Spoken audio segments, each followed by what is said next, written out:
வணக்கம் நண்பர்களே. இன்று நாம ஒரு அருமையான நண்பத்துவ கதை கேட்க போறோம்.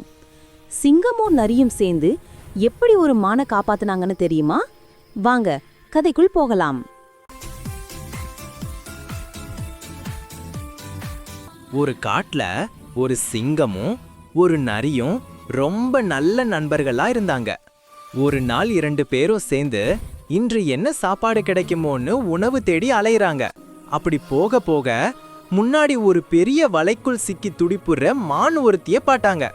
அதுக்கே சிங்கம் சொன்னது, பார் நரி, இத நம்ம தான் காத்தாக்கணும். நாம இருவரும் சேர்ந்து கயிறை கிழிச்சு மானை விடுவிப்போம்.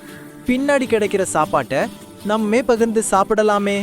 நரியும் தலையாட்டி சொன்னது, சரிடா நண்பா, வாங்க உதவலாம். அப்புறம் இருவரும் சேர்ந்து கயிறை கடிச்சு கிழிச்சு மானை வெளியேற்றிட்டாங்க. மானும் பத்திரமா ஓடியது. ஆனா சிங்கமும் நரியும் ரொம்ப சோர்வா தரையில உட்கார்ந்தாங்க. அந்த சமயத்துல நரி சிரிச்சுக்கிட்டே சொன்னது, நண்பா, நாம செய்த நல்ல காரியத்துக்கு பரிசு எதுவும் கிடைக்கலன்னா என்ன? நாம 2 பேரும் ஒன்றா சேர்ந்துவிட்டு செய்ததுதான் ரொம்ப பெரிய விஷயம்.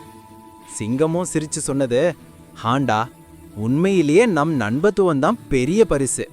அந்த நாள்ல இருந்த இருவரும் நண்பர்களாகவும் ஒருவருக்கு ஒருவர் உதவிக்காரராகவும் இருக்கும் முடிவை பண்ணிட்டாங்க.